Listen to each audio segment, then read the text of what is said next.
vez más, la Asociación Colombiana de Salud Pública les da una cordial bienvenida a este episodio dedicado al Día Internacional contra el Acoso Escolar o Bullying.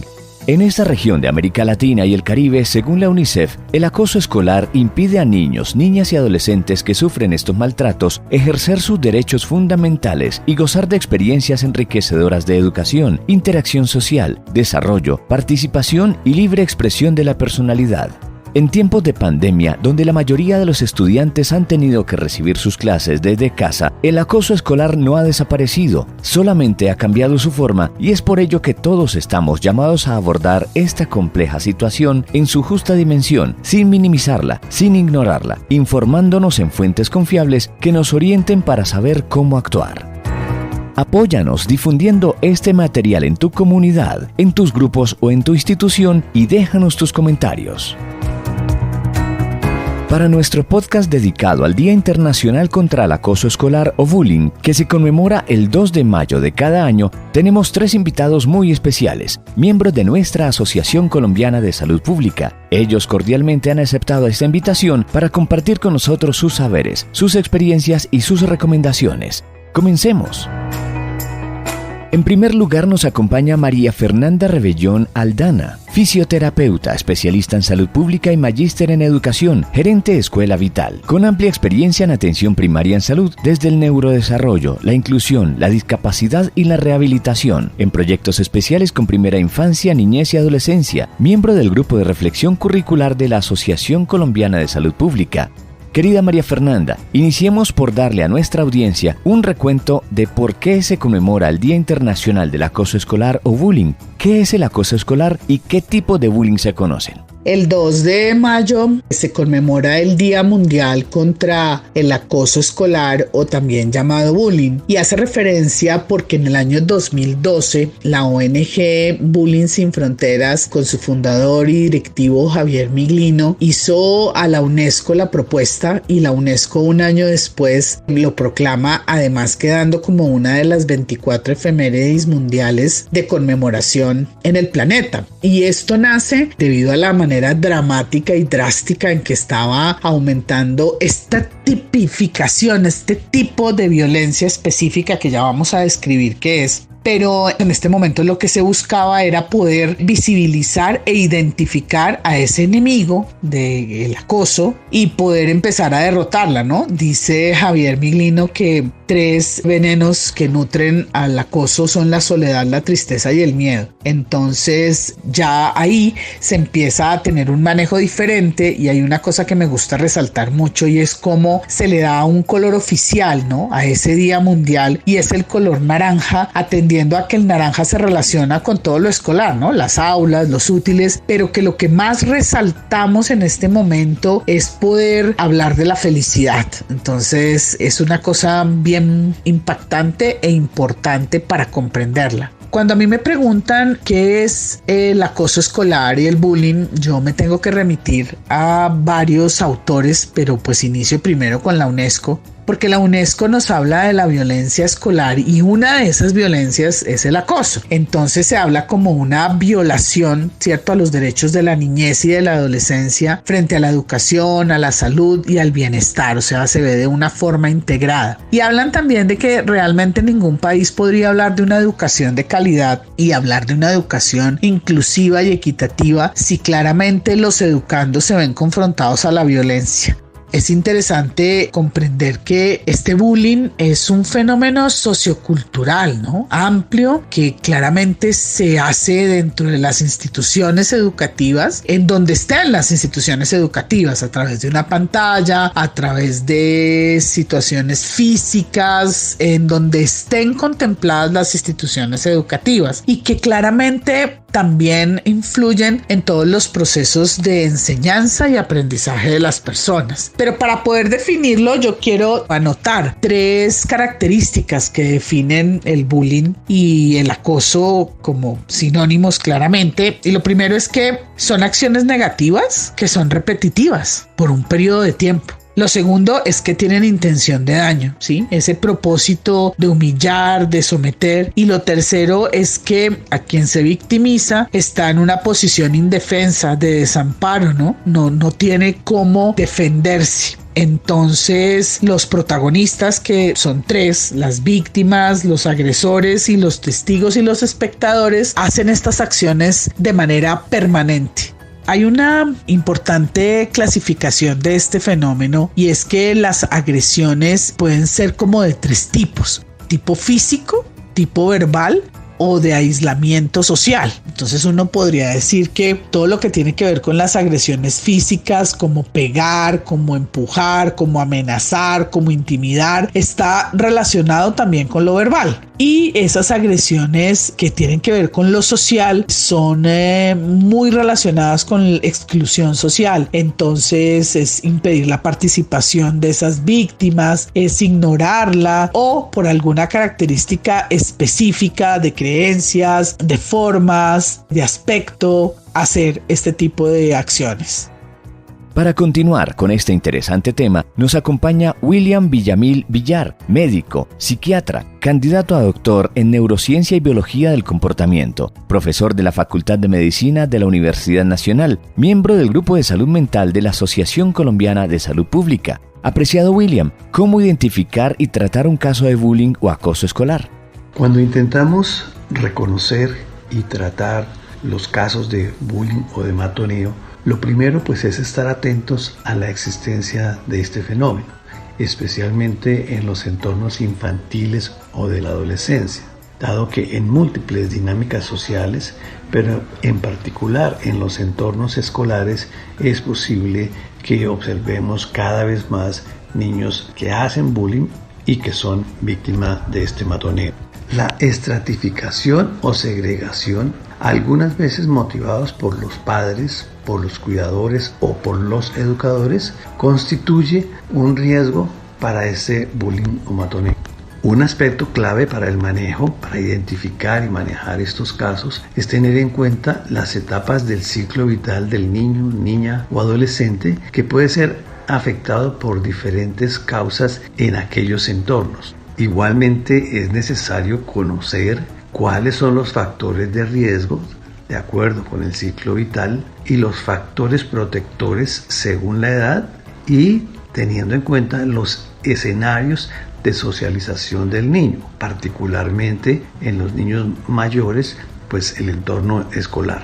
Especial cuidado merecen los niños con discapacidad o con capacidades diferentes o especiales, teniendo en cuenta que algunas veces hay expectativas infundadas y eso hace los niños proclives a que se defrauden de sus propias virtudes, de sus propias capacidades. Si bien es cierto, es importante promover y destacar los niños que, de acuerdo con sus logros y con el cumplimiento de sus expectativas, también es necesario evitar esas expectativas infundadas. Debemos estar atentos entonces al niño que cambia su comportamiento, que se ausenta del colegio, que no quiere ir, que se torna irascible, irritable, retraído, que no se comunica, que prefiere escenarios donde esté solo, que cambia de grupo de amigos, que busca que lo cambien del colegio. A pesar de estos cambios, nuevamente se siente defraudado porque no es aceptado en el grupo de amigos, que quiere cambiar de colegio nuevamente. A pesar de lo cual, el adolescente dice que no encaja, que no ajusta, que ese no es su escenario apropiado, que no es el nicho que él prefiere y que intenta dar gusto a otras personas con ese propósito sin que lo logre. En ese sentido, es importante estar atentos a los niños que requieren unos cambios propositivos en su entorno, cambios que son protectores a su juicio o que benefician su rendimiento escolar o su capacidad de adaptarse a múltiples entornos. Entonces, desde la casa, desde el hogar, desde la familia, pasando por entornos más amplios de socialización, los grupos de amigos del barrio, los grupos con los que el niño juega y obviamente el escenario de la escuela, tan importante para esta socialización, especialmente con los niños un poco mayores. Este tema es de vital importancia para todos. Por eso contamos ahora con Carlos Arturo Casiani Miranda, psiquiatra, magíster en drogodependencias, miembro del Grupo de Investigación en Neurociencias de la Universidad de Santander, del Grupo de Investigación en Salud Mental y Comportamiento Humano de la Universidad de Caldas, del Centro de Atención de Adicciones Clínicas San Juan de Dios de Manizales, expresidente de la Asociación Colombiana de Patología Dual, coordinador de la Red Internacional para la Reducción del Estigma y miembro del Grupo Salud Mental de la Asociación Colombiana de Salud Pública. Apreciado Carlos, ¿cuál es el impacto del acoso escolar en la vida y la salud mental de las personas?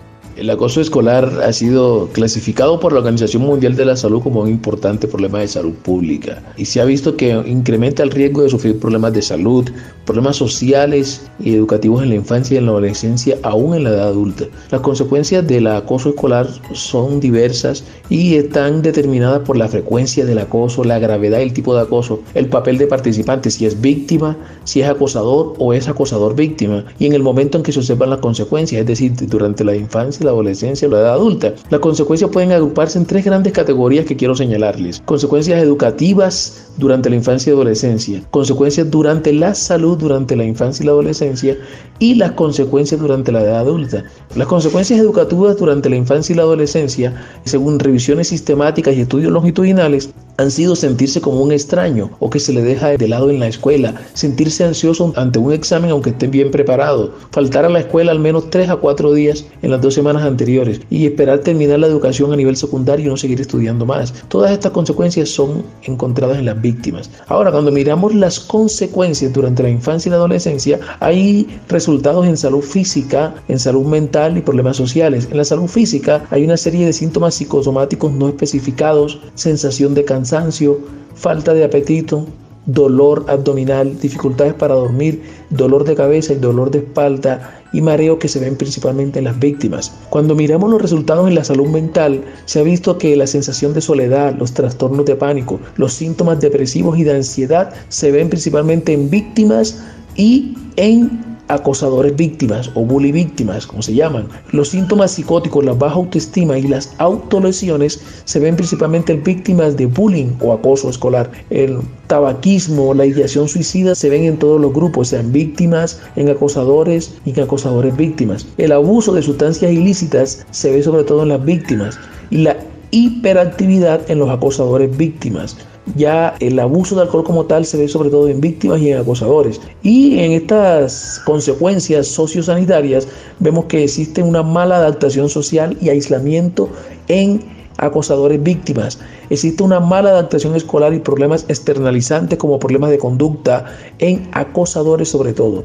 Hay una desconexión con los padres y un comportamiento sexual de riesgo sobre todo en víctimas. Y hay porte de armas en víctimas y acosadores. Cuando ya miramos las consecuencias en la edad adulta del bullying o el acoso escolar que se ha sufrido durante la infancia, se ve que la depresión es una consecuencia en la edad adulta tanto de víctimas como de acosadores como de acosadores víctimas. Asimismo pasa con la ansiedad que se ve en estos tres grupos, el trastorno de pánico específico en los tres grupos, alteraciones en la personalidad, sobre todo en los acosadores, la suicidabilidad que tiene que ver con actos y pensamientos suicidas en los tres grupos, tanto en víctimas como en acosadores y acosadores víctimas, la criminalidad que se ha visto también en los acosadores, sobre todo violencia criminal en acosadores y en acosadores víctimas y el abuso de drogas ilícitas en acosadores y en acosadores víctimas.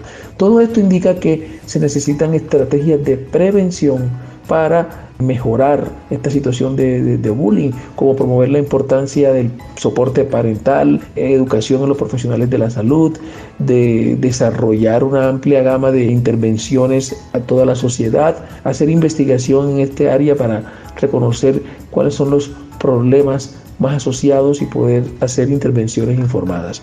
Para finalizar esta emisión, María Fernanda Rebellón nos invita a tener en cuenta tips o recomendaciones de gran utilidad en la conmemoración del Día Internacional contra el Bullying o Acoso Escolar. María Fernanda, te escuchamos. Para hablar de los tips, quiero anotar 3 cosas iniciales. Me parece que la investigación frente a las causas del acoso escolar o bullying debe ser un elemento prioridad desde cualquier sector que se dedique a la investigación y que atienda a la educación. Lo segundo es que el trabajo interdisciplinar y multisectorial debe fortalecerse en todo, continuar en la construcción del concepto, en la atención, en la intervención, pero que se vea realmente cómo se fortalecen esas áreas de conocimiento y esas experiencias para atender esta situación. Y lo tercero es que esa triada, esos actores de esa triada, que es la familia, independientemente del concepto de familia, esa familia, esa institución educativa, escuela, colegio y todo ese personal de apoyo alrededor, que se pueden llamar terapeutas, grupo de salud, grupo social, grupo de recreación. Todos esos actores de esa triada siempre estén en una comunicación permanente y se nutran para poder, desde la prevención, desde la promoción y sobre todo atender en la línea del accionar coordinadamente, articuladamente.